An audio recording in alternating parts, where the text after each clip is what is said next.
ઓમ શ્રી ગણેશાય નમઃ. જય શ્રી કૃષ્ણ મિત્રો. આજે હું સરસ મજાની વાર્તા કહેવા જઈ રહી છું. શંકર ભગવાનનો નંદી અને કૃષ્ણ ભગવાનની ખેતી. તો મિત્રો, સરસ મજાની વાર્તા છે, તમે પૂરી ધ્યાનથી સાંભળજો.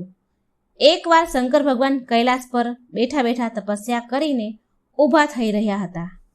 એટલામાં માં પાર્વતીજી ત્યાં પાસે આવ્યા અને શંકર ભગવાનને કહે છે કે પ્રભુ, તમે આખો દિવસ પર્વત પર બેઠા જ રહો છો અને હું આખો દિવસ ઘરનું કામ કર્યા કરું છું, ભૂખી તરસી બેઠી રહું છું. તમે તો કંઈ કમાતા પણ નથી, તો હું શું ખાઉં અને શું બાળકોને ખવડાવું? શું તમે કોઈ દિવસ ધ્યાન આપ્યું છે કે પરિવાર કેવી રીતે ચાલશે? માં પાર્વતી શંકર ભગવાનને બરાબર ખખડાવી રહ્યા હતા અને શંકર ભગવાન ધ્યાનથી ઊભા ઊભા સાંભળતા હતા.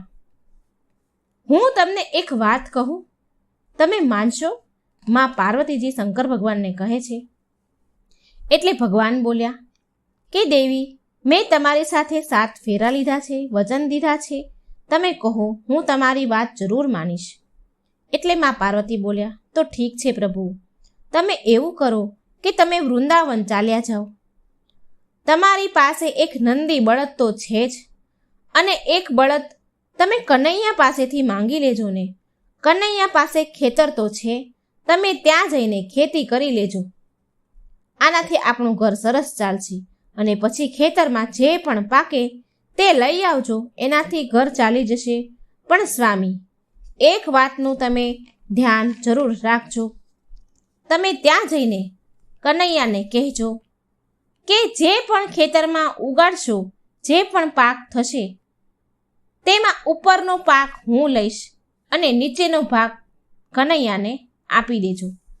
તમે આટલું કનૈયાને કહેજો કે ઉપરનો ભાગ પાકનો હું લઈશ, નીચેનો કનૈયાનો.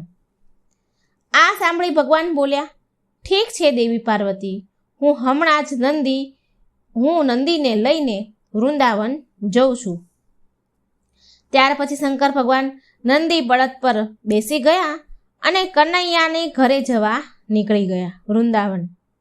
જતા જતા રસ્તામાં નંદી શંકર ભગવાનને કહે છે, પ્રભુ, આપણે જઈ તો રહ્યા છીએ વૃંદાવન કનૈયા પાસે, પણ પ્રભુ, કનૈયો બહુ ચાલાક છે, બહુ તેજ છે. એટલે શંકર ભગવાન બોલ્યા, કંઈ વાંધો નહીં નંદી, જે થશે ને તે જોયું જશે. મેં પાર્વતીજીને વચન આપ્યું છે કે હવે હું ખેતી કરીને જ પાછો આવીશ, જે પણ પાક ઉગશે તે હું લઈને જ આવીશ. અને પછી શંકર ભગવાન નંદીને લઈને નંદી સાથે વૃંદાવન કનૈયાના ઘરના દરવાજા પાસે પહોંચી ગયા. વૃંદાવન આવી ગયા અને દરવાજા પાસે ઊભા ઊભા શંખ વગાડવા લાગ્યા. શંખનો અવાજ સાંભળી શ્રી કૃષ્ણ ભગવાને દરવાજો ખોલ્યો અને જુએ છે કે તેમની સામે શંકર ભગવાન ઊભા છે. શ્રી કૃષ્ણ ભગવાન શંકર ભગવાનને પ્રણામ કરે છે અને બોલ્યા, હે ભોળાનાથ, તમે અહીં? આવો, પધારો, અંદર ઘરમાં આવો. પ્રભુ, તમારે અચાનક આવવાનું કેમ થયું? તમે મને સંદેશો મોકલી દીધો હોત તો હું તમને મળવા આવી જાત. એટલે શંકર ભગવાન બોલ્યા કે કનૈયા, મારે એક કામ છે જે માત્ર તમે જ કરી શકો છો અને મારે એના માટે અહીં જ આવવું પડ્યું. એટલે શ્રી કૃષ્ણ ભગવાન બોલ્યા, હા હા પ્રભુ, કહો, હું તમારી કેવી રીતે સહાયતા કરી શકું છું? એટલે શંકર ભગવાન બોલ્યા કે કનૈયા, મારે તમારા ખેતરમાં ખેતી કરવી છે. મારી પાસે એક બળદ તો છે, અને મને એક બળદ તમારો આપી દો અને મને તમારું ખેતી કરવા માટે આપો. આ વાત સાંભળી શંકર ભગવાનની વાત સાંભળી શ્રી કૃષ્ણ ભગવાને યશોદા માને બોલાવ્યા અને તેને પૂછે છે કે માં, તમારો શું વિચાર છે? શંકર ભગવાન આપણા ખેતરમાં ખેતી કરવા માંગે છે. એટલે યશોદા માં બોલ્યા, હા હા, કંઈ વાંધો નહીં, ઉપરથી તો સારી વાત છે અને આપણને પણ તૈયાર પાક મળી જશે, તૈયાર અનાજ મળી જશે. એટલે શંકર ભગવાન બોલ્યા કે મારી એક શરત છે કનૈયા, કે તમે મને ખેતરમાં જે પણ પાક ઉગાડવાનો કહેશો ને એ હું ઉગાડીશ, હું તેની ખેતી કરીશ. પણ જે ઉપરનો ભાગ હશે ને એ હું રાખીશ અને નીચેનો ભાગ હશે પાકનો એ તમારે રાખવાનો. તો એક શરતે હું ખેતી કરીશ. તમે કહો કનૈયા, શું ઉગાડું હું ખેતરમાં? આ સાંભળી કનૈયો કહે છે, ઠીક છે પ્રભુ, તમે એવું કરો, બટેકા વાવી દો. અને પછી શંકર ભગવાન કાનાનો એક બળદ લીધો અને નંદીને લઈને ખેતી કરવા ગયા અને કહેતા ગયા કનૈયાને કે હવે પાક ઉગી જશે ને, તૈયાર થઈ જશે ને, ત્યારે જ પાછો આવીશ. અને પછી ભગવાન ખેતી કરવા લાગ્યા. ખૂબ મહેનતથી ખેતી કરી, ખૂબ મહેનત કરી, બટેકા ઉગાડ્યા. થોડા દિવસમાં ખેતરમાં પાક ઉગી ગયો, તૈયાર થઈ ગયો. એટલે શરત મુજબ, શંકર ભગવાનની શરત મુજબ નંદી અને શંકર ભગવાન મળીને બટેકાનો જે ઉપરનો જે ઉગેલો ભાગ હતો, જે પાંદડા હોય તે કાપ્યા અને એ પાંદડાનું પોટલું બાંધીને કૈલાસ પર આવી ગયા. શંકર ભગવાને બહુ ખુશીથી મા પાર્વતીને તે પોટલું આપ્યું જે ખેતી કરીને તે લઈને આવ્યા હતા. હવે મા પાર્વતીએ એક પોટલું લીધું અને જ્યારે એ પોટલું ખોલ્યું અને જોયું તો તે મા પાર્વતી હેરાન રહી ગયા, ચોંકી ગયા. તે પોટલામાં તો માત્ર પાંદડા ને પાંદડા જ હતા. તો મા પાર્વતી બોલ્યા, પ્રભુ, તમે આ શું ઉઠાવીને લઈને આવ્યા છો? અને ખેતીનો પાક ઉગાડેલો ક્યાં છે? આ જે બટેકા આની આવે એ ક્યાં છે? ભગવાન બોલ્યા, પાર્વતીજી, તમે તો મને જેવું કીધું હતું મેં એવું જ કર્યું. તમે મને કીધું હતું કે ખેતીનો ઉપરનો ભાગ હોય તે આપણે રાખીશું અને નીચેનો ભાગ આપણે કનૈયાને આપીશું. તો ખેતીનો ઉપરનો ભાગ હું લઈને આવ્યો છું, બટેકા તો મેં કાનાને આપી દીધા. આ સાંભળીમાં પાર્વતી બોલ્યા કે પ્રભુ, હું એ કંઈ ન જાણું અને આ પાંદડાનું હું શું કરું? આ તો કંઈ કામના જ નથી. માં થોડા ગુસ્સે થયા અને કહ્યું, ફરી વાર પાછા જાઓ, ફરી બીજી ખેતી કરીને લાવો. પણ હવે પ્રભુ, એક વાતનું ધ્યાન રાખજો, આ વખતે તમે નીચેની ખેતીનો ભાગ લેશો અને ઉપરનો ભાગ કનૈયાને આપજો. મા પાર્વતી શંકર ભગવાનને થોડું ગુસ્સેથી બોલ્યા અને કહ્યું, ફરી જાઓ. હવે પાછા શંકર ભગવાન નંદીને લઈને પાછા વૃંદાવન જવા લાગ્યા. રસ્તામાં નંદી ભગવાનને સમજાવે છે, ભોળાનાથને કહે છે કે કાનો બહુ ચતુર છે પ્રભુ, તો તમે થોડા સાવધાન રહેજો. શંકર ભગવાન ફરી એ જ બોલ્યા કે જે થશે તે જોયું જશે, છે તો એ ભોળાનાથ આખીર. શંકર ભગવાન ફરી કનૈયાના ઘરે ગયા અને કહ્યું, કાના, મને તમારા બળદ અને ખેતર ફરી એકવાર જોઈએ છે ખેતી કરવા માટે. મારે ફરી એકવાર ખેતી કરવી છે, પણ આ વખતે મારી એક શરત છે કે હું જે પણ ઉગાડીશ, જે પણ ખેતી કરીશ, તે ઉપરનો ભાગ તમે રાખજો અને નીચેનો ભાગ હું લઈ જઈશ. તો આ શરતે મારે ખેતી કરવી છે. તો બોલો કાના, હવે હું ખેતરમાં શું ઉગાડું, શેની ખેતી કરું? શંકર ભગવાનની શરત માની અને કૃષ્ણ ભગવાન બોલ્યા કે ઠીક છે ભોળાનાથ, જેવું તમે ઈચ્છો તો તમે જાઓ, બાજરો ઉગાડી દો. હવે ભોળાનાથ તો ભોળા છે એટલે કૃષ્ણ ભગવાનના કહેવાથી શંકર ભગવાને બાજરો ખેતરમાં રોપી દીધો. બાજરો વાવ્યો, બાજરાની ખેતી કરી અને ખૂબ મહેનત કરી, દિવસ રાત મહેનત કરી. સારી રીતે ખેતીનો રખેવાળું કર્યું અને થોડા દિવસમાં બહુ સરસ બાજરો ઉગ્યો. હર્યો ભર્યો બાજરો ખેતરમાં થયો અને જ્યારે ઉગીને તૈયાર થઈ ગયો બાજરો, પછી બાજરીને કાપવાનો જ્યારે સમય થયો એટલે ઉપર બાજરીના જે ડુંડા હતા તે તોડ્યા કૃષ્ણ ભગવાને. કૃષ્ણ ભગવાન તૈયાર પાક થઈ ગયો એટલે ખેતરમાં આવ્યા અને ઉપરના બધા જ ડુંડા તોડીને લઈ ગયા. અને બાજરાના જે નીચેની ડાળીઓ હતી, જે ઠૂઠા હતા, તે શંકર ભગવાને તે બધા કાપી અને તેનું પોટલું બાંધ્યું અને લઈ આવ્યા. કૈલાસ પર તે પોટલું લઈને આવ્યા. કૈલાસમાં આવ્યા પછી શંકર ભગવાન તે પોટલું પાર્વતીજીને આપે છે અને મા પાર્વતીજી તે પોટલું હાથમાં લીધું અને અંદરથી તેમણે ખોલીને જોયું તો બાજરીનો જે નીચેની ડાળીઓ હતી તે હતી. ઉપરનો જે બાજરીના જે ડુંડા આવે તે તો કનૈયો લઈ ગયો. હવે આ જોઈ મા પાર્વતી ખૂબ ગુસ્સે થયા, લાલ પીળા થવા લાગ્યા. આ જોઈ મા પાર્વતી બોલ્યા, અરે રે રે રે રે પ્રભુ, તમે આ શું લઈને આવ્યા? આ તો ઘાસ ફૂસ છે, હું આનું શું કરીશ? આની ઉપરનો બાજરો ક્યાં છે? અરે પાર્વતીજી, શંકર ભગવાન કહે છે, અરે પાર્વતીજી, તમે તો મને એવું કહ્યું હતું ને કે આ વખતે નીચેની ખેતીનો ભાગ લાવજો અને ઉપરનો ભાગ કનૈયાને આપી દેજો. એટલે મેં એવું જ કર્યું. ઉપરનો ભાગ કનૈયો લઈ ગયો ને નીચેનો ભાગ હું લઈને આવ્યો. મા પાર્વતીજી બોલ્યા કે એ હું કંઈ ન જાણું. અરે, હું શું જમવાનું બનાવું અને શું બાળકોને જમાડું? તમે ફરી પાછા જાઓ વૃંદાવન અને ફરી ખેતી કરો અને કંઈક લઈને જાઓ. અને આ વખતે કનૈયાને કહી દેજો કે ઉપર અને નીચેનો બંનેનો ખેતીનો ભાગ હું લઈશ. જે પણ ઉગશે એ ઉપર નીચેનો બંનેનો ભાગ હું લઈ જઈશ. આ સાંભળી ભોળાનાથ બોલ્યા કે ઠીક છે પાર્વતીજી, જેવું તમે કહો તેમ હું કરીશ. હું ફરી જાઉં છું. હું ફરી જઈને ખેતી કરીશ. હવે ભોળાનાથ, બિચારા ભોળા, ફરી ભગવાન કનૈયાના ઘરે વૃંદાવન ગયા અને ફરી કનૈયાને કહ્યું કે મને ફરી તમારું ખેતર અને બળદ જોઈએ છીએ, પણ આ વખતે મારી શરત એ છે કે હું નીચેનો અને ઉપરનો બંનેનો ભાગ હું લઈશ. કહો તમે મને, હું શેની ખેતી કરું? હું શું ખેતરમાં ઉગાડું? કૃષ્ણ ભગવાન તો ચાલાક. આ સાંભળે કૃષ્ણ ભગવાન બોલ્યા, ઠીક છે ભોળાનાથ, તમે આ વખતે એવું કરો, મકાઈ વાવી દો. મને તમારી શરત મંજૂર છે. તમે ઉપર અને નીચેનો જે પણ ખેતીનો ભાગ હોય એ તમે રાખી લેજો અને જે પણ કાંઈ વધશે તે હું લઈ લઈશ. પછી શંકર ભગવાન ખેતરમાં ગયા અને મકાઈ ઉગાડી.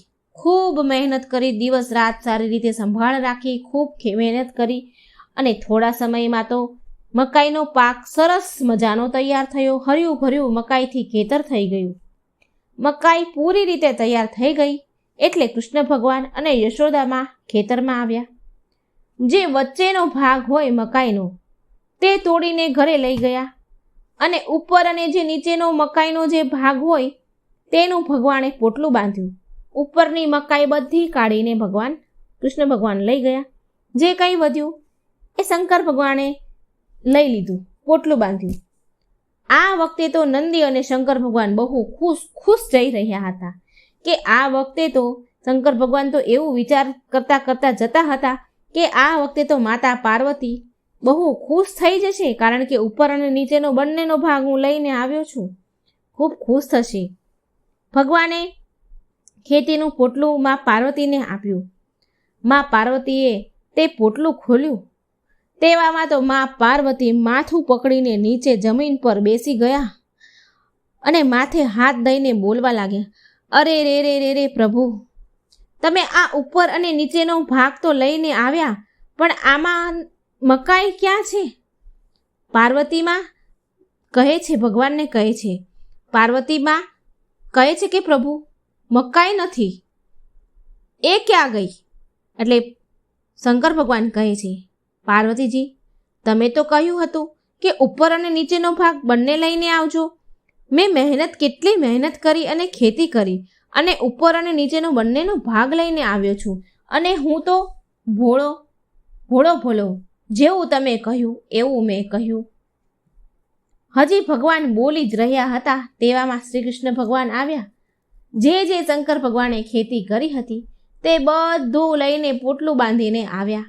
મકાઈ, બાજરો, બટેકા બધું જ લઈને આવ્યા. ને શ્રી કૃષ્ણ ભગવાન કહે છે, મા પાર્વતી, ભોળાનાથ સાચું કહે છે. ભોળાનાથ તો બહુ ભોળા છે અને એટલે જ તો ભક્તો ભોળાનાથને ભોળા બાબા કહે છે, ભોલે બાબા કહે છે. ભોળાનાથ તો ભાવના ભૂખ્યા છે. પ્રેમથી તેમને જે પણ અર્પણ કરો તે ગ્રહણ કરી લે છે.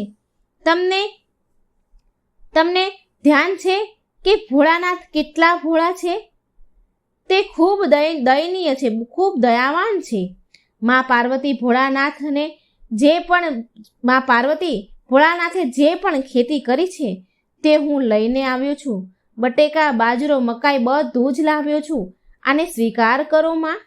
મા પાર્વતી જુએ છે કે ભોળાનાથે તો બહુ સરસ ખેતી કરી છે. ખૂબ પુષ્કળ પ્રમાણમાં પ્રભુએ પાક ઉગાડ્યો હતો. બાજરો, મકાઈ અને બટેકા ઉગાડ્યા હતા. મા પાર્વતી તો જોઈને બહુ ખુશ થઈ ગયા, ખૂબ રાજી થયા. મા પાર્વતી ખુશ થઈને બોલ્યા કે હે પ્રભુ, કંઈ પણ કહો, પણ તમે અને નંદીએ બંનેએ કાનાના બળદને લઈને ખૂબ સારી ખેતી કરી છે. ધન્યવાદ પ્રભુ, તમને ધન્યવાદ.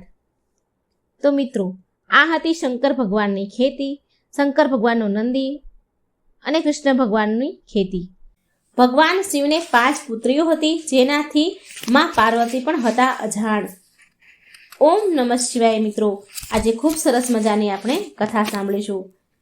હિન્દુ પંચાંગમાં શ્રાવણ મહિનો ભગવાન શિવને સમર્પિત માનવામાં આવ્યો છે અને આ કારણથી ભગવાન શિવ આ મહિનાના અધિષ્ઠાતા દેવ છે. આ મહિનામાં ભગવાન ભોળાનાથ તેના પરિવાર સાથે પૃથ્વી પર આવે છે અને અહીંથી જ બ્રહ્માંડનું સંચાલન કરે છે. તમે બધા એ વાત તો જાણતા હશો કે ભગવાન શિવના પરિવારમાં ભગવાન શિવ, માતા પાર્વતી અને તેમના 2 પુત્ર ગણેશ અને કાર્તિકે છે. પણ શું તમે એ જાણો છો કે ભોળાનાથની 5 બીજી પુત્રીઓ પણ હતી, જેનો જન્મ અજાણતા થઈ ગયો હતો? જો નથી જાણતા તો આ વિડીયોને અંત સુધી જરૂર જુઓ. ભગવાન શિવના પુત્ર ગણેશ અને કાર્તિકી વિશે બધા જાણે છે, પણ તેમની 5 પુત્રીઓ વિશે બહુ ઓછા લોકોને ખબર છે. મધુ શ્રાવણની કથામાં ભગવાન શિવ અને માતા પાર્વતીની 5 પુત્રીનું વર્ણન મળી આવે છે. શિવ પુરાણમાં પણ તેમની પુત્રીઓનું વર્ણન છે. શિવ પુરાણ અનુસાર એકવાર મહાદેવ અને માતા પાર્વતી મનુષ્ય રૂપ ધારણ કરીને જંગલમાં ભ્રમણ કરી રહ્યા હતા. ત્યારે રસ્તામાં એક સુંદર સરોવર દેખાયું. આ સુંદર સરોવર જોઈને માતા પાર્વતીએ મહાદેવને એમાં જળ ક્રીડા કરવાનો આગ્રહ કર્યો. પછી મા પાર્વતી અને શિવજી સરોવરમાં પાણીમાં નહાવા લાગ્યા અને એ સમયે મા પાર્વતી અને ભગવાન શિવમાંથી એક તેજ પ્રગટ થયું. એ તેજ પ્રગટ થયું એટલે શિવજીએ એ તેજને એક પાંદમાં મૂકી અને સરોવરની પાળે મૂકી દીધું. જળમાં રહેલા એ પ્રકાશમય તેજના હિસાબે કારણે 5 કન્યાનો જન્મ થયો. મા પાર્વતી અને શિવજીના તેજના જે પાનમાં મૂક્યું હતું એમાંથી 5 કન્યા જન્મી. પરંતુ માતા પાર્વતી શિવજી સાથે હોવા છતાં પણ એમને આ વાતની જાણ ન થઈ. તેમને ખબર ન પડી કે એમની 5 કન્યાઓ ધરતી ઉપર જન્મ લીધો છે. મહાદેવ જાણતા હતા કે આ 5 સર્પ કન્યા એમની પુત્રી છે. ભોળાનાથ તેમની આ 5 પુત્રીને તેમની આંખોની સામે મોટી થતા જોવા માંગતા હતા અને તેની સાથે રહેવા માંગતા હતા, પણ મહાદેવ આમ કરી શકે તેમ ન હતા. અને ત્યાર પછી એ કારણથી જ રોજ મહાદેવ જંગલમાં સરોવરમાં જતા અને એમની 5 સર્પ કન્યા નાગ કન્યા સાથે રમતા હતા, સમય વિતાવતા હતા. હવે મહાદેવ આવું રોજ કરતા, રોજ તેની પુત્રીને મળવા જાય અને તેની સાથે રમવા જાય. હવે માતા પાર્વતી રોજ મહાદેવને સંતાઈને જતા જંગલમાં સરોવરમાં જતા જોતા અને માતા પાર્વતી મહાદેવ પર શંકા થઈ. બીજા દિવસે જ્યારે મહાદેવ બધાથી છુપાઈને એ જંગલના સરોવરમાં જવા નીકળ્યા ત્યારે માતા પાર્વતી પણ મહાદેવ પાછળ ગયા. પછી મા પાર્વતીએ જોયું કે મહાદેવ તે જંગલના સરોવરમાં 5 નાગ કન્યા સાથે રમી રહ્યા છે. તો મા પાર્વતીને બહુ ક્રોધ આવ્યો અને એ નાગ કન્યાને મારવાનું વિચાર્યું. જેવો જ મા પાર્વતીએ નાગ કન્યાને મારવા માટે એમનો પગ આગળ વધાર્યો, તેવામાં મહાદેવ મા પાર્વતીને રોકી લે છે અને બોલ્યા કે આ નાગ કન્યા તમારી જ પુત્રી છે.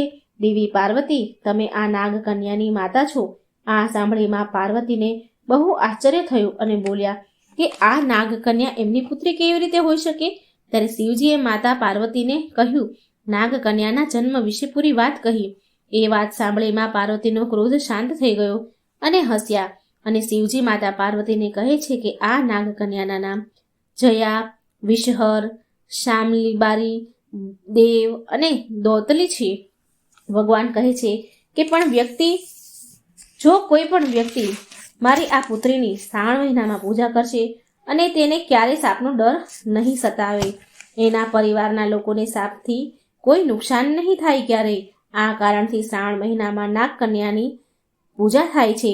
નાગ કન્યા સાપોની પૂજા થાય છે અને શ્રાવણ મહિનામાં સાપને આ કારણથી કોઈ મારતું પણ નથી. માટે કહેવાય છે સનાતન ધર્મમાં હર એક કારણ પાછળ એક કથા જરૂર હોય છે. મિત્રો, આ 5 પુત્રી સિવાય મહાદેવને બીજી 3 પુત્રીઓ પણ હતી. આનું વર્ણન શિવ પુરાણમાં મળી આવે છે. એક અશોક સુંદરી, બીજી જ્યોતિ અને ત્રીજી મનસા. દેવી પાર્વતીએ તેનું એકલાપણું દૂર કરવા માટે એક પુત્રીનો તેમને સહારો જોતો હતો. માટે તેમણે મહાદેવની મોટી દીકરી અશોક સુંદરીને જન્મ દીધો અશોક સુંદરીમાં પાર્વતી સમાન ખૂબ સુંદર હતી, માટે તેના નામ સાથે સુંદરી જોડવામાં આવ્યું અને અશોક નામ એટલે આપ્યું કે પાર્વતીનો શોક દૂર કરવા માટે આવી હતી. મહાદેવની બીજી પુત્રનું નામ હતું જ્યોતિ. એમના જન્મથી જોડાયેલી બે કથા છે. પહેલી કથા અનુસાર જ્યોતિનો જન્મ શિવજીના તેજથી થયો હતો અને તે તેમના પ્રભામંડળનું સ્વરૂપ છે. બીજી કથા અનુસાર જ્યોતિના જન્મ માતા પાર્વતીના માથામાંથી નીકળેલા તેજથી થયો હતો. દેવી જ્યોતિનું બીજું નામ જ્વાલામુખી પણ છે અને તમિલનાડુના કેટલાય મંદિરમાં તેની પૂજા થાય છે. ભોળાનાથની ત્રીજી પુત્રીનું નામ હતું મનસા. મનસાનો જન્મ પણ કાર્તિકેયની જેમ પાર્વતીજીના ગર્ભમાંથી નથી થયો. પુરાણો અનુસાર મનસાનો જન્મ ત્યારે થયો જ્યારે ભગવાન શિવ શંકર એક સુંદર યોગીનું રૂપ ધારણ કરીને પૃથ્વી પર વિચરણ કરી રહ્યા હતા. ત્યારે તેમનું સુંદર રૂપ જોઈને કપડાં ધોતી એક ગામની સ્ત્રી તેના પર મોહિત થઈ ગઈ અને શિવજીને તેના વશમાં કરવા માટે ભગવાન શિવના જ બનાવેલા વશીકરણ મંત્રનો ઉપયોગ કરવા લાગી. ત્યારે ભગવાન શિવ તેમના બનેલા મંત્રની માંગ રાખવા માટે વશીકરણ પાસમાં બંધાઈ ગયા. ત્યારે એ બંનેના સંબંધથી જે કન્યા ઉત્પન્ન થઈ તે મનસા દેવીના નામથી પ્રસિદ્ધ થયા. આ કથા અનુસાર મનસા દેવીનું અડધું અંગ દેવી અને અડધું અંગ મનુષ્યનું છે. તો આવી રીતે મનસા દેવીનો જન્મ શિવ અને માતા પાર્વતીના અંશથી થયો. મનસા દેવી જ્યારે ભગવાન શિવ અને માતા પાર્વતી પાસે આવ્યા તો ભગવાન શિવના ગળામાં લટકેલા નાગરાજ વાસુકીએ ભગવાન શંકરને પ્રાર્થના કરી અને કહ્યું કે મનસા દેવીને નાગલોકમાં મોકલી દો, કેમ કે વિશ્વના પ્રમુખ અષ્ટનાગોની કોઈ બહેન નથી. ત્યારે ભગવાન શિવે તેમના ભક્ત વાસુકીની વાત માનીને મનસા દેવીને નાગલોકનું સામ્રાજ્ય પ્રદાન કર્યું. આવી રીતે મનસા દેવી સમસ્ત નાગ જાતિની બહેન અને પુત્રી માનવામાં આવે છે. આ પ્રકારે તેને સમસ્ત નાગ જાતિના આધીન માનવામાં આવે છે. તો મિત્રો, આ હતી શિવ અને માતા પાર્વતીની પુત્રીઓની જન્મકથા. કેદારનાથને જાગૃત મહાદેવ કેમ કહેવાય છે?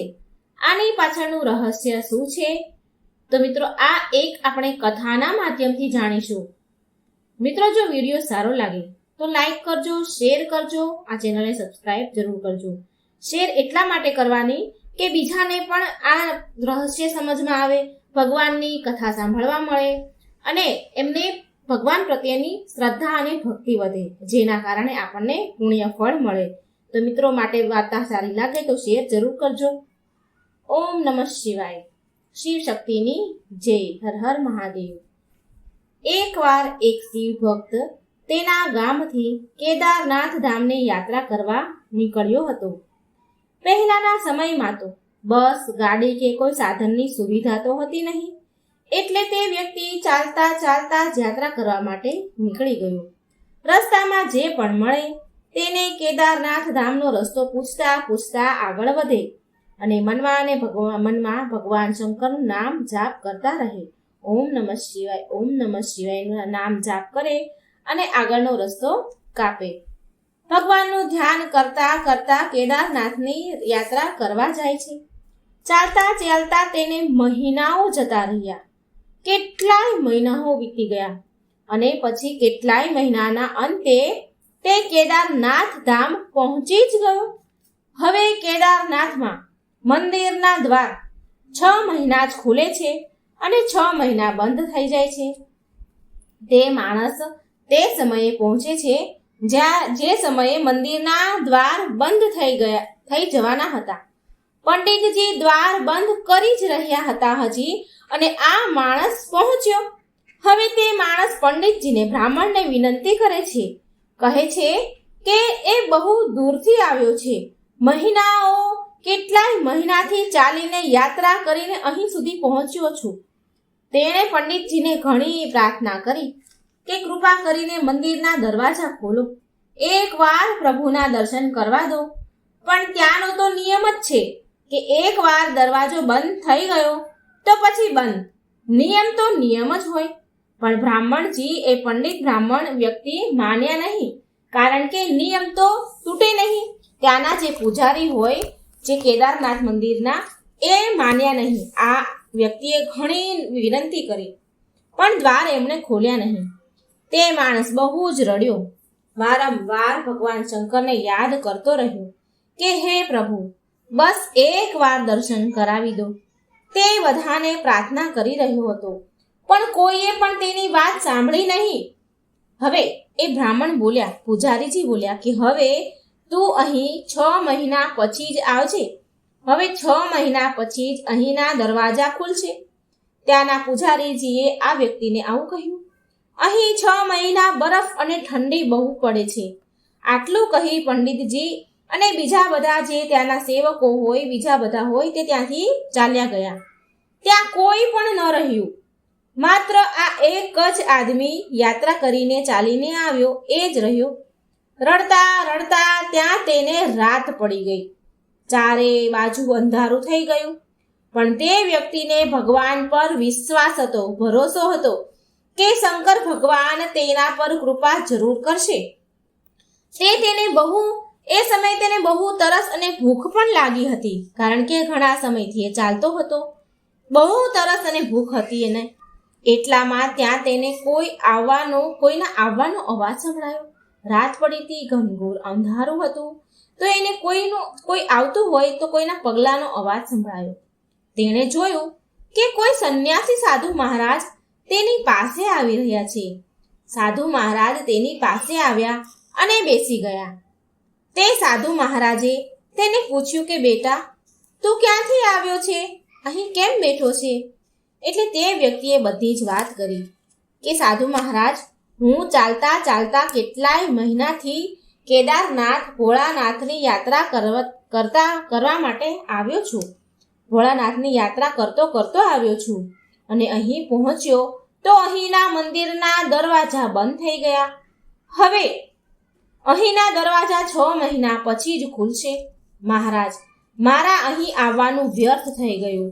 મારી ચાલીને આવવાની યાત્રા નિષ્ફળ ગઈ. મને શિવજીના દર્શન ન થયા. આમ તે ગદગદ અવાજથી રડતો બોલતો હતો. રડતા રડતા આંખોમાંથી તો આંસુડાની ધારા વહેતી હતી અને બોલતો હતો. એટલે તે સાધુ મહારાજ તે વ્યક્તિને સમજાવે છે અને ખાવા પીવાનું આપ્યું. અને પછી બહુ વાર સુધી તે સાધુ મહારાજ સાથે વાતો કરી. તે વ્યક્તિએ અને તે સાધુ મહારાજે બેએ વાતો કરી. તે સાધુ મહારાજને તેના પર દયા આવી ગઈ અને તે બોલ્યા કે બેટા, મને લાગે છે કે સવારે મંદિર જરૂર ખુલશે. તું દર્શન જરૂર કરીશ. અને વાતોમાં જ જાણે તેને ક્યારે ઊંઘ આવી ગઈ તે વ્યક્તિને. સવારે સૂર્યના કિરણોનો પ્રકાશ સાથે તે ભક્તની આંખ ખુલી.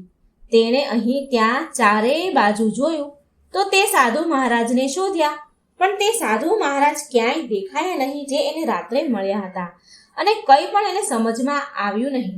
અને કંઈ સમજમાં આવે ને તે પહેલાં એણે એવું જોયું કે જે મંદિરના પૂજારીજી હતા તે તેની પૂરી મંડળી સાથે મંદિર તરફ આવી રહ્યા હતા.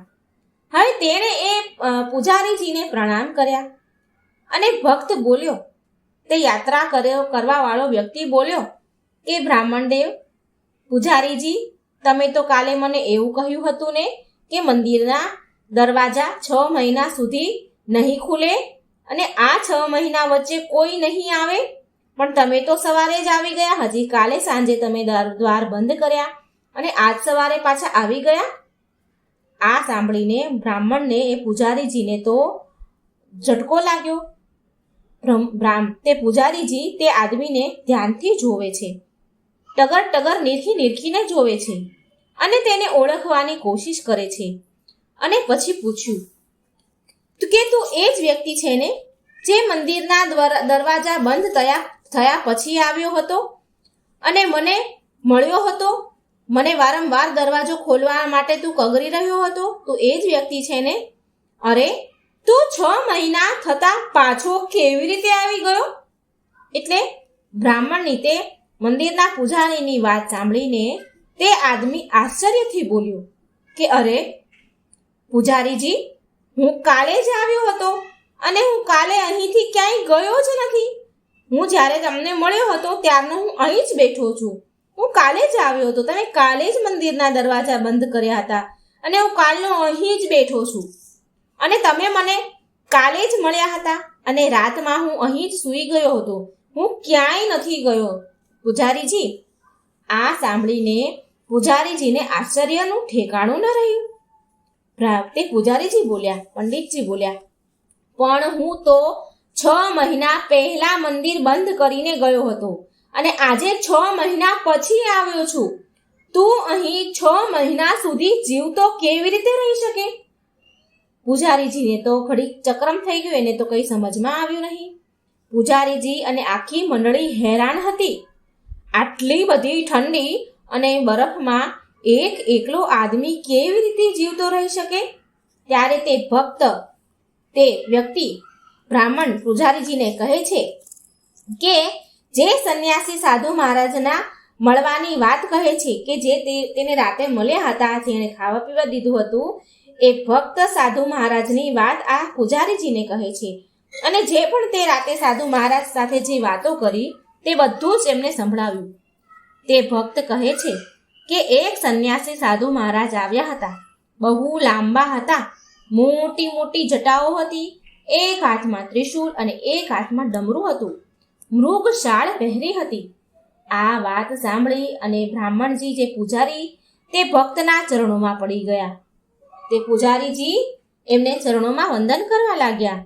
પૂરી મંડળી તે વ્યક્તિના ભક્તના ચરણોમાં પડી ગઈ અને કહ્યું કે અમે તો પૂરી જિંદગી લગાવી દીધી ભગવાનની પૂજા સેવામાં, અમને પ્રભુના દર્શન ન થયા. સાચો ભક્ત તો તું જ છે. તે તો સાક્ષાત ભગવાન શિવના દર્શન કર્યા. ભગવાન શંકરે તેમની યોગ માયાથી તારા 6 મહિનાના દિવસ એક રાતમાં પરિવર્તન કરી દીધું. કાળચક્રને નાનું બનાવી દીધું. આ બધું તારું પવિત્ર મન અને તારી સાચી ભક્તિ અને વિશ્વાસના કારણે થયું છે. તારી ભક્તિને પ્રણામ હો. તો મિત્રો, આ હતી કેદારનાથના જાગૃત મહાદેવ કેમ કહેવાય છે. ભગવાનને કેટલી શ્રદ્ધા અને વિશ્વાસ હોય કે ભગવાન આપણું કામ કરે. ચોખ્ખું મન, પવિત્ર મન હોય તો ભગવાન આપણી પાસે જરૂર આવે છે. ભગવાન બન્યા ભિખારી. આ ભોળાનાથની અને એમના ભક્તની વાર્તા છે. મિત્રો, ધ્યાનથી પૂરી સાંભળજો. ભગવાનની કથાઓ સાંભળવાથી મન શુદ્ધ થાય છે. આ વાર્તા છે ગિરધર નામના એક સોનીની. એને સોનાની એક દુકાન હતી. ગિરધરની આદત હતી રોજ સવારે દુકાન ખોલે એટલે રોજ સવારમાં ભગવાન શિવજીની પૂજા આરાધના કરે, ભગવાનના નામ મંત્ર જાપ કરે અને પછી ધંધા પર બેસી ધંધાની શરૂઆત કરે. ગિરધર ભગવાનની પૂજા તો બહુ કરતો હતો, પણ ક્યારેય પણ કોઈ જરૂરતમંદ કે કોઈ ગરીબની મદદ કરતો ન હતો. કોઈ પણ ગરીબ, કોઈ જરૂરિયાતમંદ એની દુકાનના દરવાજા પર માંગવા આવે તો તેને ભગાડી દેતો હતો. એ કોઈ દિવસ કોઈને પણ દાન પૂન કરતો ન હતો. એક દિવસ ગિરધરે તેની દુકાન ખોલી અને ભગવાનની હજી પૂજા કરતો જ હતો. શિવજીના નામ જાપ કરતો હતો, ઓમ નમઃ શિવાય, ઓમ નમઃ શિવાય. તો એટલામાં તેની દુકાન પર એક ગરીબ ભિખારી આવે છે અને ગિરધર પાસે મદદ માંગવા લાગ્યો. કહે છે, શેઠજી, બહુ જ ભૂખ લાગી છે, થોડા પૈસા આપી દો તો કંઈક ખાઈ લઉં. મને થોડી મદદ કરો, હું ખૂબ જ ભૂખ્યો છું. તો ગિરધર પૂજા કરીને ધંધા પર બેઠો અને ભિખારીને જાકારો આપવા લાગ્યો. જા જા, હટ અહીંથી. સવારમાં મગજ ખરાબ કરવા ક્યાંથી આવી જાઓ છો? બસ દુકાન ખોલવાની જ વાટ હોય છે. ભિખારીની તો લાઈન લાગી જાય છે. ચલ જા અહીંથી. ભિખારીને નિરાશ કરી અને ત્યાંથી ભગાડી દીધો. તે ભિખારી નિરાશ થઈને ત્યાંથી ખાલી હાથે પાછો વળી ગયો. એટલામાં તેની દુકાન પર એક ગિરધરનો મિત્ર આવ્યો અને તે કહેવા લાગ્યો, શું વાત છે ગિરધર, તું આટલો બધો ગુસ્સામાં કેમ છે? એટલે ગિરધર બોલ્યો કે શું કરું, હું કંટાળી ગયો છું કે દુકાન ખોલી નથી અને ભિખારીઓની લાઈન લાગી જાય છે, માંગવાવાળા આવી જાય છે, બજારમાં હરેક સમયે ભિખારી ફર્યા કરે છે, હેરાન પરેશાન થઈ ગયો છું હું તો. ગિરધરનો મિત્ર બોલ્યો, સારું છોડ, ચાલ એક કપ ચા પીવડાવ મને. ગિરધર બોલ્યો, હા હમણાં જ મંગાવું છું ચા. અને ગિરધર તેના કારીગરને ચા લાવવાનું કહે છે અને એના મિત્ર માટે ચા મંગાવે છે. હવે અહીં ભગવાન શિવ તો કૈલાસ પર બેઠા બેઠા બધું જોઈ રહ્યા છે. ભગવાન શિવ તો બહુ ભોળા ભલા છે. એ એમના ભક્તનો હાથ કેવી રીતે છોડે? તે તો ભક્તને કોઈ ખોટા રસ્તે નથી જવા દેતા. ભગવાન શિવ કૈલાસ પર બેઠા બેઠા બધું જ જોઈ રહ્યા હતા. એટલે પાર્વતીજી બોલ્યા, શું થયું સ્વામી? તમે મનમાં કેમ હસી રહ્યા છો? એટલે ભગવાન શિવ બોલ્યા કે દેવી પાર્વતી, તમે જુઓ, પેલો મારો ભક્ત ગિરધર મારી પૂજા પાઠ બહુ કરે છે. બહુ મનથી મારી સેવા કરે છે, પૂજા કરે છે. પણ એ ગિરધર એ નથી જાણતો કે મારી અસલ સેવા પૂજા તો ગરીબોની સહાયતા કરવાની જ છે. ગરીબોની સહાયતા કરે એ જ મારી અસલ સેવા છે. કેમ કે ધરતીના પ્રત્યેક પ્રાણીમાં મારો વાસ છે. હમણાં થોડી વાર પહેલા જ એક ભિખારી, એક જરૂરતમંદ ભૂખ્યો ભિખારી તેના દરવાજે આવ્યો અને ખાલી હાથે પાછો કાઢી મૂક્યો એને. એટલામાં પાર્વતીજી બોલ્યા, હે પ્રભુ, તો પછી તમારે તમારા ભક્તને સાચો માર્ગ તો બતાવવો જ પડશે, સાચા માર્ગે એને લાવવો જ પડશે. એટલે શિવજી બોલ્યા, હા હા દેવી, કે દેવી પાર્વતી, હું ગિરધરના દ્વાર પર જરૂર જઈશ. હવે એ તો ગિરધરને જોવાનું કે એ મને ઓળખી શકે છે કે નહીં. પછી ભગવાન શિવે એક અત્યંત દુઃખી ભિખારીનો વેશ ધારણ કર્યો અને ગિરધરના દરવાજા પર પહોંચ્યા. ગિરધરે તો તે સમયે ભગવાન શિવજીની પૂજા કરી રહ્યો હતો. હજી એને એની દુકાન ખોલી જ હતી અને દુકાન ખોલતાની સાથે ભગવાનની સેવા પૂજા કરી જ રહ્યો હતો. ભગવાનના મંત્ર જાપ કરી રહ્યો હતો અને પ્રાર્થના કરતો હતો કે હે મહાદેવ, હું તમારી રોજ સાચા મનથી પૂજા કરું છું, હંમેશા તમારું નામ લેતો રહું છું, તો પણ તમે મને દર્શન કેમ નથી આપતા? હે પ્રભુ, મારી મનથી ઈચ્છા છે કે પ્રભુ તમે મને દર્શન આપો. હું તમારા દર્શન કરવા માંગુ છું. ઓમ નમઃ શિવાય, ઓમ નમઃ શિવાય, ઓમ નમઃ શિવાય એમ કરી અને હજી ગિરધર પૂજા કરી રહ્યો હતો. એટલામાં ભિખારી બનેલા ભગવાન શિવ દ્વાર પર આવી ગયા અને બોલ્યા કે બેટા, આજ સવારથી મેં કંઈ જ ખાધું નથી, થોડી મદદ કરી દે, કંઈક ખાવાનું આપી દે, થોડા પૈસા આપી દે તો હું કંઈક ખાઈ લઉં.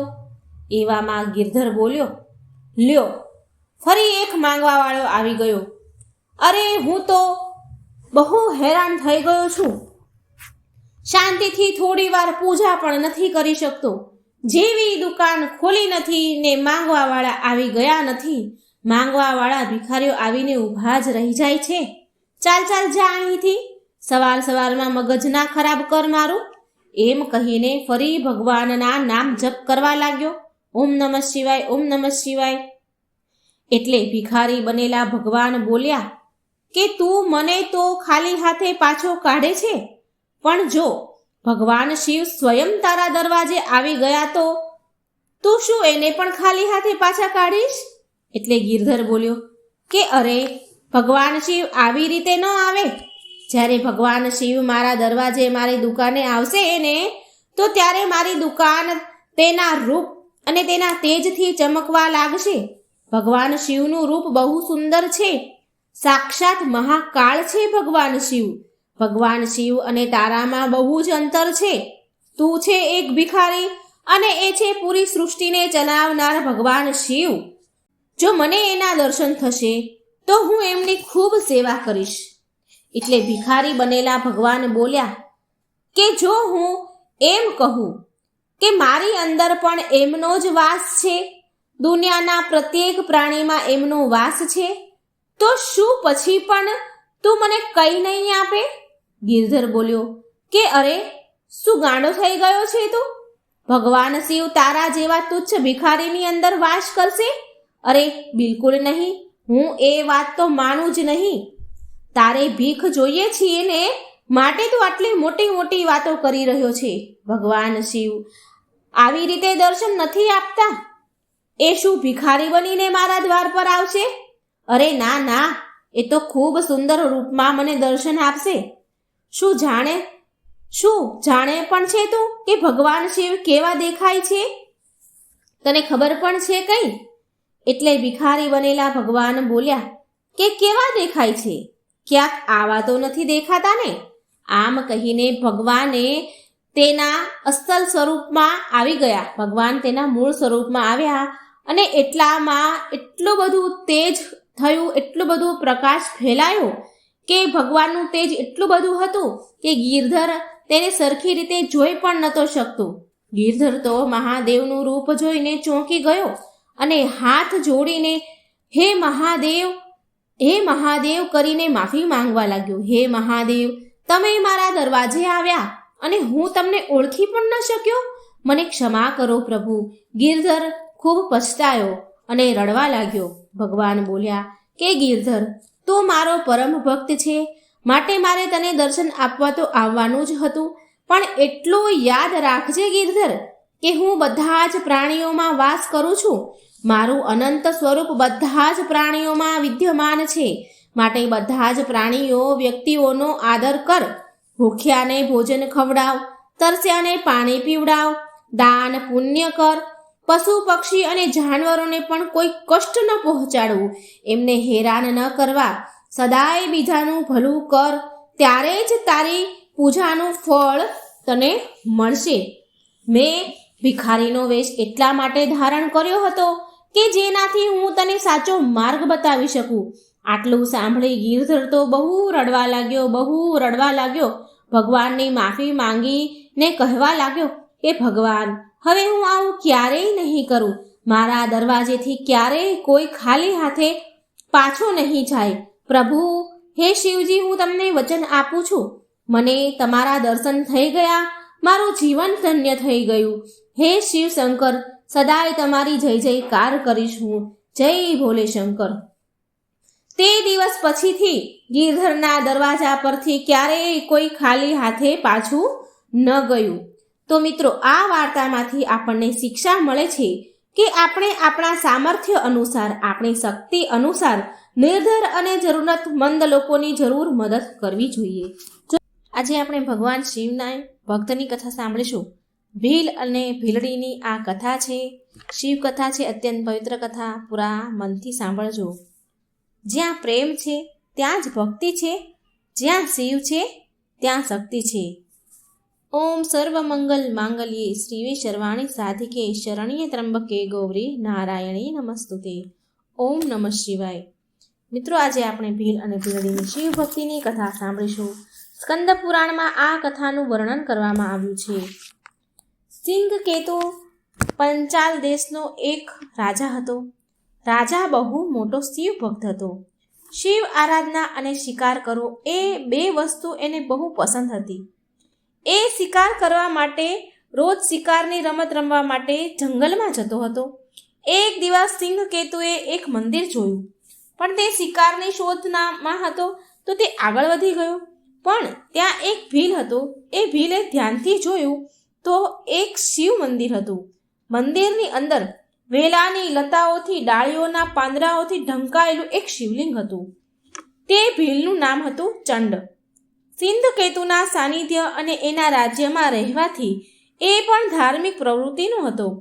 ચબૂતરા ઉપર સ્થાપિત શિવલિંગને જોકે તે લગભગ જમીનથી અલગ જ થઈ ગયું હતું, ઉખડી ગયેલું હતું થોડું ઘણું, અને એ ભીલે તેને પછી ઉખાડીને એને લઈ લીધું. અને ચંડ રાજાને કહે છે કે હે મહારાજ, આ જંગલમાં નિર્જન સ્થાન પર આ શિવલિંગ પડ્યું હતું. જો તમે આજ્ઞા આપો તો હું આને રાખી લઉં. કૃપા કરી મને આ શિવલિંગની પૂજા વિધિ પણ કહી દો, જેથી હું રોજ આ શિવલિંગની પૂજા કરીને પુણ્ય કમાવી શકું. રાજાએ કહ્યું કે હે ચંડભીલ, રોજ આ શિવલિંગને નવડાવીને આના ઉપર ફૂલ, બીલીપત્રો શણગાર કરજે.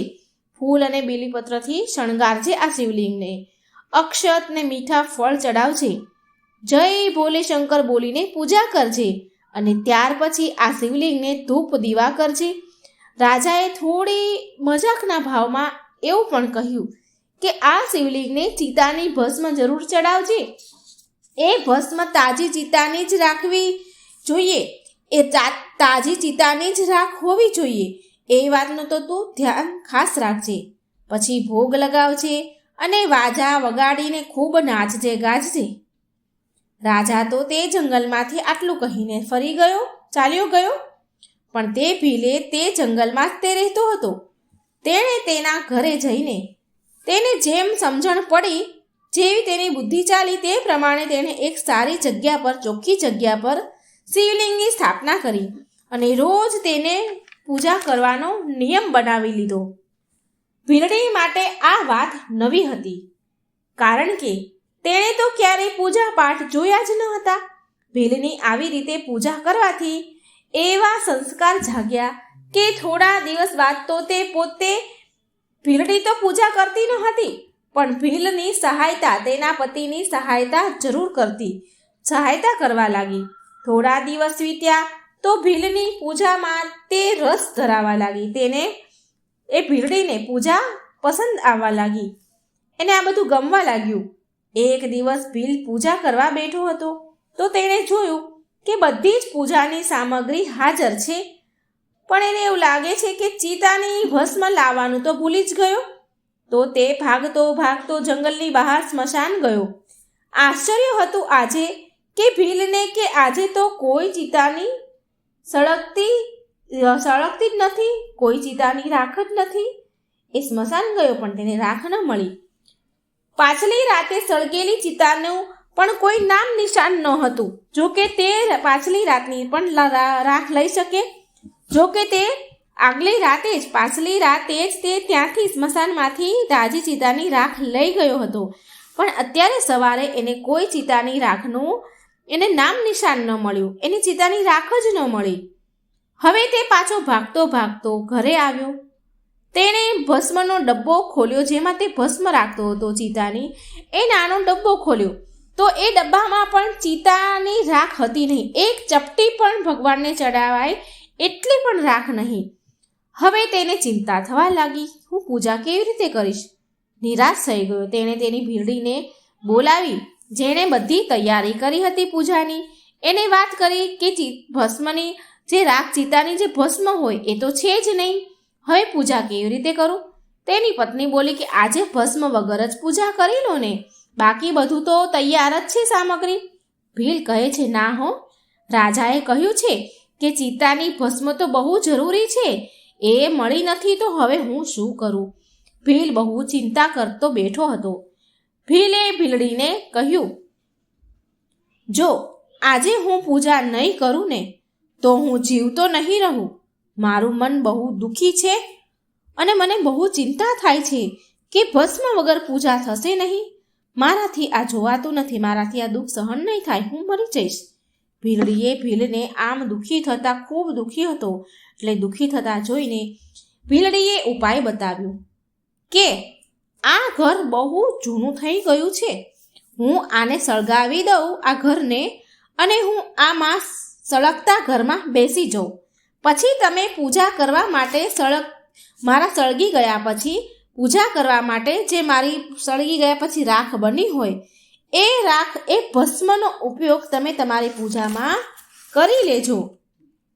ભીલે એ વાત માની નહીં. ભીલે ના પાડી. બહુ વિવાદ થયો બંને વચ્ચે આ વાત પર. પણ ભીલડી બોલી કે હું મારા પતિદેવ અને દેવોના દેવ મહાદેવના કામ આવવાનો આ અવસર તો નહીં જ છોડું, મેં નહીં આવો અવસર જવા દઉં. ભીલડીની જીદ કરવાથી ભીલ માની ગયો. પછી ભીલડીએ સ્નાન કર્યું અને ઘરમાં આગ લગાવી અને ઘરની 3 વાર પરિક્રમા કરી અને ભગવાન ભોળાનાથનું ધ્યાન કર્યું અને ભોલાનાથનું નામ લઈ સળગતા ઘરમાં એ અંદર પ્રવેશી ગઈ. થોડી વારમાં જ શિવ ભક્તિમાં તે ભીલડી બળીને ભસ્મ થઈ ગઈ. ભીલે તેની પત્ની ભીલડીને ભસ્મ લીધી. તેની પત્ની બળી ગઈ તો એની ભસ્મ લીધી. બહુ સારી રીતે તેમણે ભગવાન ભોળાનાથની પૂજા કરી. તે ભીલે બહુ સારી રીતે પૂજા સંપન્ન કરી. એ ભોળાનાથની પૂજા એને એનું ધ્યાન હતું, એટલી શ્રદ્ધાથી કરી કે એ ભૂલી જ ગયો કે એની પત્ની આગ લાગી, એ પત્ની બળીને ભસ્મ થઈ ગઈ છે, આગ લાગી ઘરમાં. આ બધું જ એના મનમાં એ ભૂલી ગયો. બહુ શ્રદ્ધાથી ભાવથી એને પૂજા કરી. શિવ ભક્તિમાં ઘર સહિત ઘરવાળીને ખોઈ બેસવાનું ભીલને જરાય દુઃખ નહોતું. ભીલના મનમાં જરાય દુઃખ નહીં.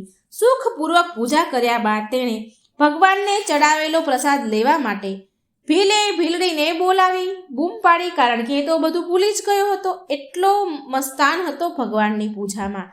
એણે ભગવાનનો પ્રસાદ લેવા માટે ભીલડીને બૂમ પાડી. ક્ષણભરમાં બળી જનારા ઘરમાંથી ભીલડીને તેણે આવતા જોઈ. જ્યારે ભીલડી એની પત્ની પાસે આવી તો ભીલે તેની પત્નીને જોયું તો એની પત્ની અને ઘરને સળગવાની વાત એને યાદ આવી ગઈ. તો ભીલ તરત જ બોલી ઉઠ્યો, અરે આ કેવી રીતે થયું? તું કેવી રીતે આવી આ ઘરને પાછું આવી ગઈ અને તું કેવી રીતે પાછી આવી ગઈ? તું તો સળગી ગઈ હતી ને. તારા ભસ્મની રાખથી તો મેં ભગવાનની પૂજા કરી, ઘર પણ સળગી ગયું હતું, તો તું અને ઘર સહી સલામત બંને કેવી રીતે? પછી ભીલડી બોલી કે જ્યારે હું સળગતા અગ્નિમાં હું ઘરમાં ગઈ તો મને એવું લાગ્યું કે જાણે હું પાણીમાં પ્રવેશ કરી રહી હોય અને મને તરત જ ઊંઘ આવી રહી હોય. મને એવું લાગ્યું ને તરત જ હું ઊંઘી ગઈ અને જાગ્યા પછી મેં જોયું કે હું ઘરમાં જ છું અને તમે મને પ્રસાદ લેવા માટે બોલાવી રહ્યા છો. એ બંને હજી આવી રીતે વાત કરી જ રહ્યા હતા. એવામાં તો આકાશમાંથી અચાનક એક વિમાન ઉતર્યું. તેમાં ભગવાન શિવના 4 ગણો હતા અને તેમણે તેના હાથેથી એ વિમાનમાં એ ગણોએ ભીલ અને ભીલડીને બેસાડ્યા. ગણોનો હાથ અડતા જ ભીલડીના શરીર દિવ્ય બની ગયા અને બંનેએ શિવ મહિમાનું ગુણગાન ગાયો અને અત્યંત શ્રદ્ધાથી ભગવાનના આરાધનાનું ફળ ભોગવતા શિવલોક ગયા. ઓમ નમઃ શિવાય. શક્તિપતિની જય. જય મા પાર્વતી. હે મિત્રો, આ ભીલ અને ભીલડીની વાર્તા પૂરા મનથી ધ્યાનથી સાંભળજો અને બીજાને પણ શેર કરજો. ભગવાન ભોળાનાથનું નામ કમેન્ટ બોક્સમાં જરૂર લખજો. મારી ચેનલને સબસ્ક્રાઈબ જરૂર કરજો. જય શ્રી કૃષ્ણ. રાધે રાધે. Thank you. માં પાર્વતીજી ચાલ્યા પીર રિસાઈને. સરસ મજાની શંકર પાર્વતીની નોકઝોકની વાર્તા છે. તો મિત્રો, આ વાર્તાને પૂરા ધ્યાનથી, આ કથાને પૂરા ધ્યાનથી સાંભળજો અને વિડીયો સારો લાગે તો લાઈક કરજો અને શેર કરજો.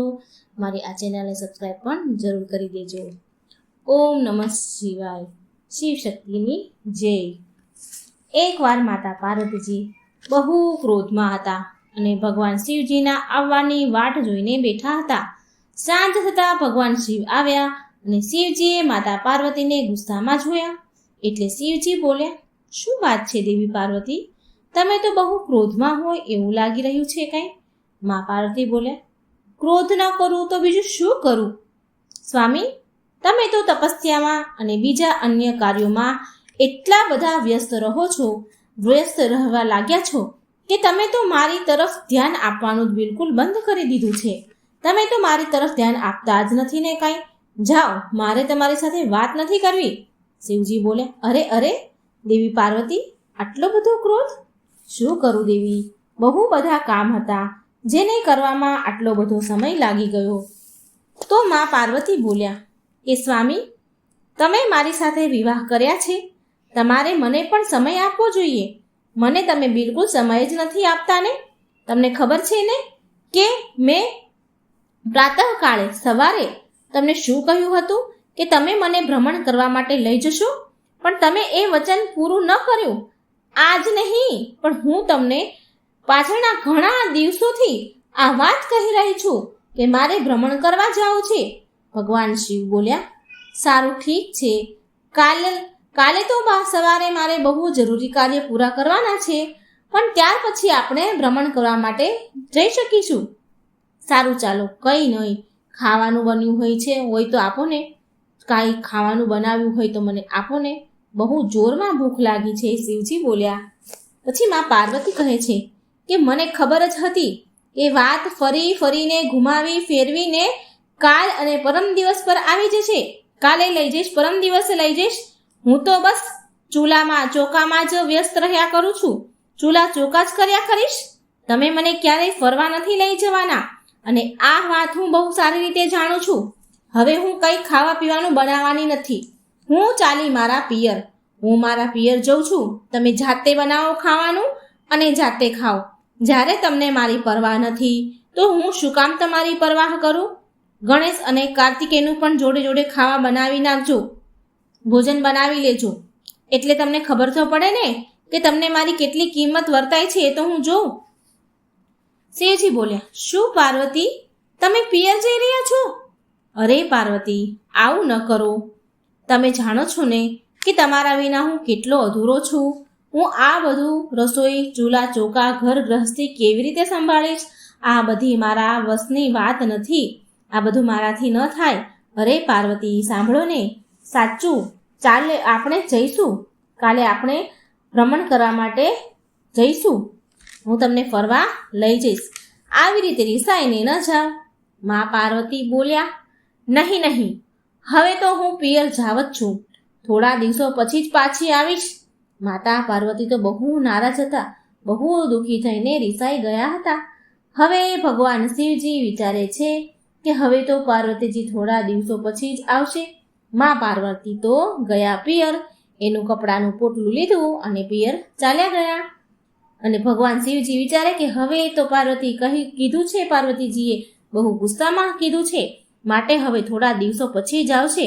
જ્યારે એમનો ગુસ્સો શાંત થશે, એનો ક્રોધ શાંત થઈ જશે, ત્યારે આવી જશે. પણ ક્યારે પાછા આવશે તે નથી ખબર.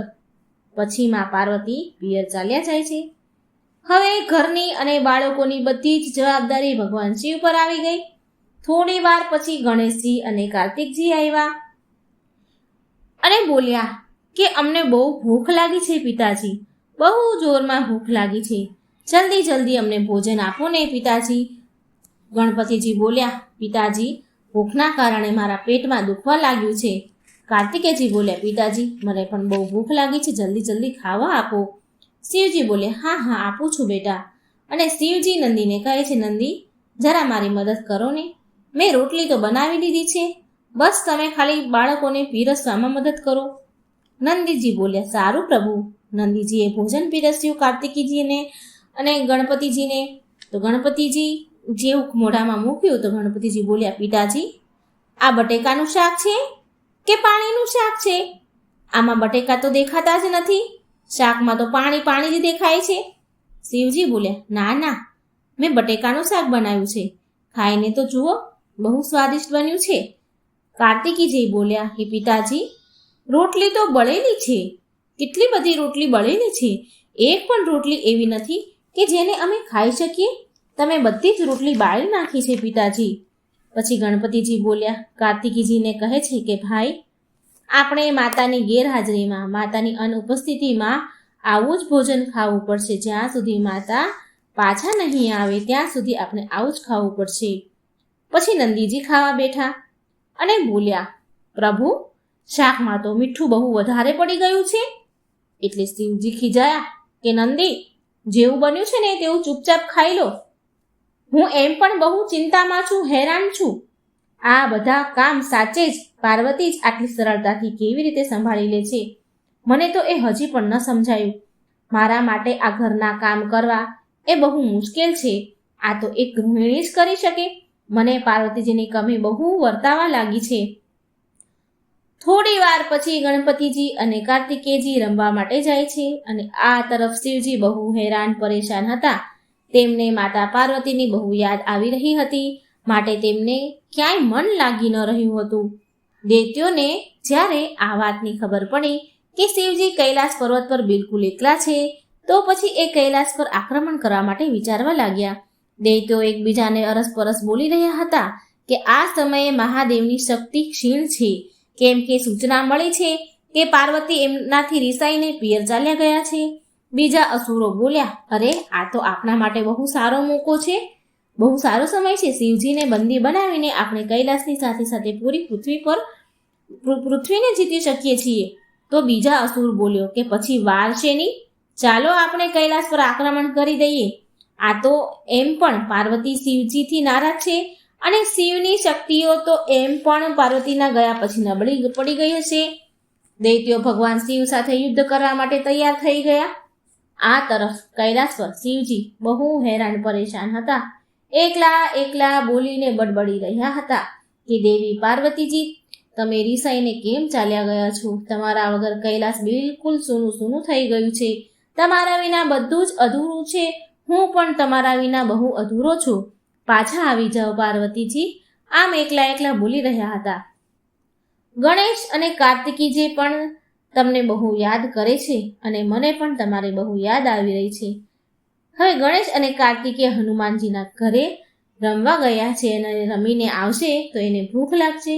તેના માટે લાય હું કંઈક બનાવી લઉં, એમ કહીને શિવજી રસોઈ બનાવવા લાગ્યા. શિવજી બાળકો માટે ભોજન તૈયાર કરવા લાગ્યા. અને આ તરફ કૈલાસ પર દૈત્યો બધું જ સંતાઈને છુપાઈને બધું જોઈ રહ્યા હતા અને બોલ્યા કે મોકો સારો છે, ચાલો કૈલાસ પર આક્રમણ કરી દઈએ અને શિવજીને બંદી બનાવી લઈએ. આમ કહી આક્રમણનો નાદ કર્યો. આક્રમણ એમ કહી નાદ કર્યો. એટલામાં તો માતા પાર્વતી આવી જાય છે કૈલાસ પર અને બોલ્યા, સ્વામી તમે ક્યાં છો? હું થોડા દિવસ માટે પિયર ચાલી ગઈ તો તમે તો બિલકુલ ધ્યાન આપવાનું છોડી દીધું ઘરનું. શિવજી બોલ્યા, શું કરું પાર્વતી, તમારા વિના હું અધૂરો છું. તમે જતા રહો છો તો મારી શક્તિઓ પણ ક્ષીણ થઈ જાય છે. માટે ક્યારે તમે મારાથી રિસાઈને ન જશો? પાર્વતીજી બોલ્યા, સારું સારું સ્વામી, હવે હું રિસાઈને ક્યારેય મારા પિયર નહીં જાઉં. મને ખબર છે કે દૈત્ય તો આ વાટ જોઈને જ બેઠા હોય છે કે ક્યારે શિવ અને શક્તિ અલગ થાય અને ક્યારે કૈલાસ પર હુમલો કરીએ. એ લોકોનો કોઈ ભરોસો નથી. મારી પાછળ મારું આટલું સુંદર ઘર, સજાવેલું ઘર મારું તોડી ફોડી નાખશે. સ્વામી ચાલો આજે તો દૈત્યોને પાઠ ભણાવી જ દઈએ. દૈત્યોને ખબર પડી કે મા પાર્વતી આવી ગયા તો ભાગો ભાગો, આ તો અમને મારી નાખશે એમ કહીને ભાગ્યા. માતા પાર્વતી અને ભગવાન શિવને એક સાથે જોઈને ગભરાઈ ગયા અને ભાગી ગયા દૈત્યો. પછી મા પાર્વતી જોર જોરથી હસવા લાગ્યા અને મા પાર્વતીની હસતા જોઈને શિવજી પણ જોર જોરથી હસવા લાગ્યા અને શિવ પાર્વતીને હસતા જોઈને સમસ્ત ગણો પણ હસવા લાગ્યા. માતા પાર્વતીજીને પાછા આવતા જોઈ બધા બહુ ખુશ થઈ ગયા. ગણપતિજી અને કાર્તિકે પણ પાછા રમીને આવી ગયા એટલે એમણે માતા પાર્વતીને જોયા તો એ પણ બહુ ખુશ થયા અને પૂરો કૈલાશ ખુશીથી ઝૂમવા લાગ્યો. તો મિત્રો કેટલી સરસ હતી ભગવાન શિવ અને પાર્વતીની નોકઝોકની વાર્તા. તો મિત્રો વિડીયો લાગે હા સારો તો શેર કરજો, લાઈક કરજો અને મારી ચેનલને સબસ્ક્રાઈબ જરૂર કરજો. કોમેન્ટ બોક્સમાં બની શકે તો ભગવાનનું નામ પણ જરૂર લખજો. જય શ્રી કૃષ્ણ. રાધે રાધે. Thank you.